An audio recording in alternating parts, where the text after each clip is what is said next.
Salut à tous et bienvenue sur le talk show du phocm.fr. Ce soir, pour parler de l'actualité du club, nous avons Romain Canuti qui est fidèle au poste. Salut Romain. Salut. Slim Anayen est également présent. Salut Slim. Salut Seb. Et nous avons Johan de Johan et Racha qui nous fait le plaisir de revenir nous voir. Salut Johan. Salut Seb. Tu vas bien? Très très bien, très content d'être là.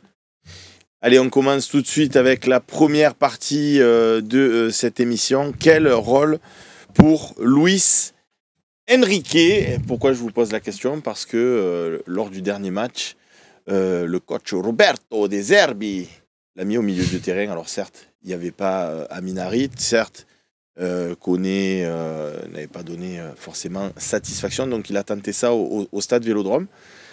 Est-ce qu'il peut insister avec ce poste de Luis Enrique? Et plus largement, ma question, en fait, quel rôle pour Luis Enrique? C'est on en fait quoi? Parce qu'à gauche, beaucoup militent pour Ro parce qu'il percute plus, mais Enrique, il a quand même des stats, ça défend plus que Ro. Donc voilà, là, on va jouer un match à l'extérieur à Lens. Est-ce qu'on veut voir Enrique en dehors du coach chez nous, que l'on fera après, bien évidemment? Voilà. C'est un peu la thématique de cette première partie. Romain, on t'écoute. Écoute, ta présentation m'inspire en fait un constat concernant Luis Enrique que je veux règle immuable. Pour moi, si on est un bon Olympique de Marseille, Luis Enrique ne doit pas jouer.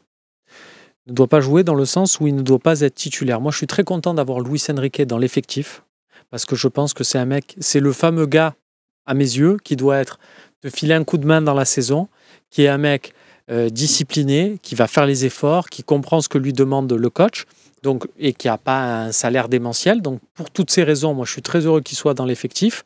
Mais pour moi, ça doit être ton fameux 13, 14, 15e homme. Toi, il y a une théorie que tu aimes bien, Seb, c'est la fameuse sur ton banc de touche, c'est à ton banc de touche qu'on juge un peu ton effectif. Ben, ça fait partie de ces mecs, moi, que je suis très content d'avoir dans un... Mais normalement, il doit être remplaçant. Il ne doit pas avoir de photos avec les titulaires. Et oui, mais tu dis ça, mais l'excellent Loïc Lachaud nous a proposé une infographie où on voit que Luis Enrique, sur 11 matchs disputés, il en a fait 9 en tant que titulaire, il a marqué 4 buts et il a fait 4 passes D. C'est pour ça que je te dis... Pour une note moyenne de 5 sur 10. D'ailleurs, juste Romain, ouais. Happy birthday to you, Loïc Lachaud. Et oui, c'est son jour d'anniversaire aujourd'hui, on ne pouvait pas le louper. J'ai cru que tu allais chanter. Ouais, moi aussi. Happy birthday to you, Loïc. Happy... Bon, allez. Ah, c'était bien. Ah, c'était pas mal. Il y a un chanteur en plus ici sur le plateau. Ah oui. C'est pas. Non, mais tu vois, le fait qu'il ait joué, là, tout ce qu'on a vu, toutes ces titularisations, tout ça, c'est trop. Allez, après, quand je dis c'est trop, c'est pas de sa faute à lui. C'est dans le sens où il n'est pas rentré sur le terrain, il a dit bah voilà, je joue, il y a quoi? Non, déjà on l'a mis et c'est ni pour moi la faute du coach, dans le sens où il y a d'autres joueurs qui se sont pas montrés à leur niveau. Là où je dis un Luis Enrique, ça ne doit pas être titulaire de l'Olympique de Marseille, c'est que normalement on doit avoir 11 mecs dans notre effectif largement supérieurs, qui tentent plus. Là où c'est un peu la faute du coach, c'est que Rowe, on a mis du temps avant de l'installer. J'espère que maintenant, Rowe, il est installé pour de bon. Effectivement, à ce poste un peu de relayeur gauche, j'espère que, notamment Ismaël Koné, mais si ce n'est pas lui, c'est d'autres, normalement, doivent être largement au-dessus de Luis Enrique. Slim. Ah bah, je pense que c'est vrai que pour le coup, Romain a bien résumé la situation. Après, c'est vrai qu'on a vu, Loïc nous a montré ses lignes de stats, 4 buts, 4 passes décisives. Alors, c'est pas minimiser ce qu'il a fait, mais... faut aussi voir les buts qu'il a mis, c'est pas non plus des buts très compliqués à mettre. À part le but contre Nice, en plus on était ensemble. Mais sinon, globalement, ces matchs sont pas forcément flamboyants à Luis Enrique par rapport à un Jonathan Rowe sur le côté gauche, qui lui, à chaque fois qu'il a joué, a fait les différences. Donc pour moi, là, sur ce poste-là, il n'y a pas de doute, Jonathan Rowe doit jouer. Et sur le poste de milieu relayeur qu'il a occupé contre Auxerre, on a vu que c'était une horreur, hein, ce poste-là. Donc, ce n'est pas du tout son rôle. C'est plus le rôle d'Ismaël Koné. Moi, j'aimerais bien le voir aussi, Ismaël Koné, s'installer un peu plus sur ce rôle-là de milieu relayeur. Mais Luis Enrique, pour l'instant, sa place... Comment ça, tu aimerais voir s'installer Koné? Tu étais un fanboy d'Harit, toi? Non, mais j'aime bien Harit sur le côté numéro 10. Mais si on reste sur ce 4-3-3-là avec un milieu relayeur, Rabiot qui peut jouer à droite ou à gauche, et un autre milieu relayeur, pour moi, je trouve que c'est Koné qui pourrait mieux endosser ce rôle-là. Mais sur le cas Luis Enrique, tu posais la question, quel rôle pour Luis Enrique de remplaçant, c'est très bien. Moi, je suis tout à fait du même avis que vous. J'ai pas grand-chose à rajouter. Il fait un bon début de saison, mais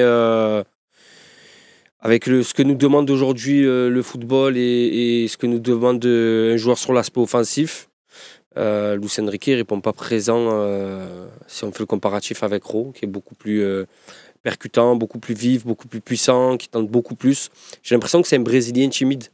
C'est qu'il sait faire, parce qu'on l'a déjà vu faire, mais qu'il est timide et qu'il n'ose pas faire ce qu'il peut faire de mieux. Des frappes contre Nice, il devrait en mettre 2-3 par match, et peut-être même s'il les rate les 3. Hein. Mais ouais, c'est pas le style de joueur qui me fait vibrer, même si je trouve, comme tu disais, Romain, que c'est un gars qui comprend la tactique du coach, qui fait les efforts et qui va être là pour te sauver les meubles quand tu as besoin. Mais ouais, c'est un 13, 14, 15 et plus peut-être. Après, ça dépend. Parce que je le vois pas non plus comme un super sub. Je pense pas que c'est le joueur que tu rentres et qui va te faire gagner. Mais en tout cas, meilleur relayeur, plus jamais. Quoi. Par rapport à ce que tu dis, c'est pas une super sub, mais c'est vrai que là où moi je trouve que son profil peut être très intéressant, c'est si l'Olympique de Marseille vient à mener au score par 1 ou 2 buts d'avance, pour pas fermer le jeu, mais pour apporter un peu plus d'équilibre, et notamment sur le plan défensif, ça peut être une solution qui peut être intéressante, non Robin ? Oui, dans l'absolu, et tu as raison, c'est plein de bon sens ce que tu dis, mais je me demande même si... Moi, je préfère pas, alors que rappelez-vous, au début de saison, je pense que je préfère Ro, même je préfère un mec qui tente, qui va se mettre en danger. Il y a même une action là, récemment, je crois que c'est à Nantes, en seconde période, où il y a Ro qui tente un petit festival, il en passe un depuis, il force trop dans la surface. Il force à faire tout seul, mais au moins il crée quelque chose, et c'est exactement ce que tu dis, c'est-à-dire que on regarde des matchs de foot aussi pour un mec qui crée, même s'il va pas... Et moi, au début de saison, j'étais à dire, Luis Enrique, au prix d'une discipline et tout, il a gagné. Mais ce que m'a montré Jonathan Rowe fait que, pour moi, il n'y a pas photo du tout entre les deux. Et après, je trouve que c'est compliqué pour Luis Enrique. Peut-être qu'il peut aussi, des fois... par rapport à ce que tu disais, c'est pas un super entrant, un impact player, mais il peut être intéressant quand tu as une blessure, une suspension. Je pense qu'aussi, si tu le mets sur le côté droit, c'est pas Mason Greenwood, mais il peut te tenir le côté droit. Voilà. Il peut avoir des aides comme ça dans l'effectif, mais effectivement, mais encore une fois, c'est pour moi, dès le départ, et sa prolongation en atteste, c'est-à-dire que, ou alors son agent est très mauvais, mais si on te prolonge dans l'optique d'avoir un temps de jeu et que tu sois un joueur, le deuxième joueur le plus décisif de l'OM, on t'aurait mis un salaire en adéquation avec ça. Après, il y a toute proportion gagnée. Et je trouve qu'il n'a pas été nul. Oui, loin de là. C'est une bonne surprise. Mais là, il subit la forme de Ro qui s'est imposée. On l'a vu dès qu'il est passé sur son côté, parce qu'au début, on l'avait essayé, je crois, 2 matchs dans l'axe. Je trouve que c'était pas ça, mais c'est vraiment un joueur de percussion, un joueur de côté, et à l'inverse de Luis Enrique qui rentrait beaucoup plus intérieur quand il était titulaire et qui laissait son côté, je crois, à l'Irola.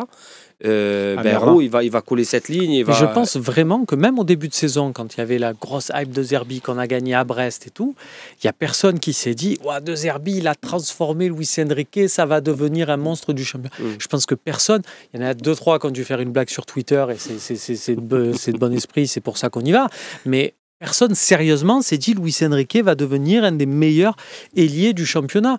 Au mieux, on s'est dit, de Zerbi, il en a fait un mec valable. Il comprend les tactiques, il est utile au 11. Bien sûr.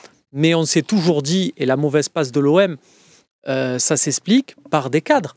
Moi, j'ai envie de parler de Højbjerg, j'ai envie de parler de Greenwood, j'ai envie de parler... C'est eux qui sont en première ligne pour moi. C'est eux, les mecs, quand je pense Olympique de Marseille, je pense à eux, je pense à Balerdi, je pense à Rabiot, je pense... Luis Enrique, on dit il est 13-14. Dans la responsabilité, il est 13-14 aussi, au final. Non. Ah. Dans la responsabilité, il est 18-19. C'est vrai. En termes de prise de responsabilité. Ah oui, non, mais je disais quand nous, entre guillemets, après un match, on perd un match qu'on ne doit pas perdre. Enfin, Luis Enrique, dans ma tête, à ceux à qui j'en veux, pour que lui, son visage arrive en premier dans mon esprit, il faut qu'il ait fait vraiment beaucoup, beaucoup d'horreur. Et c'est pas trop le cas non plus, il faut être honnête. Ok, bon, ben écoute, Luis Enrique, ta place est manifestement sur le banc. Quel rôle pour Il Luis se Enrique? prépare pour les grilles, Seb, tu vois. Il dit ok, voilà, on a Non, mais je voté. vous ai Non, demandé. mais après avoir dit ça, par contre, c'est assez frustrant, je trouve, de voir qu'il a quand même des On avait qualités. fini la partie, tu remets une pièce dans le jukebox. Juste quoi, c'est ça. rapidement. Non, mais parce que c'est vrai que c'est frustrant. On voit quand des fois il tente ou il accélère, il peut faire des différences Bien avec sûr. sa vitesse et les qualités athlétiques qu'il a.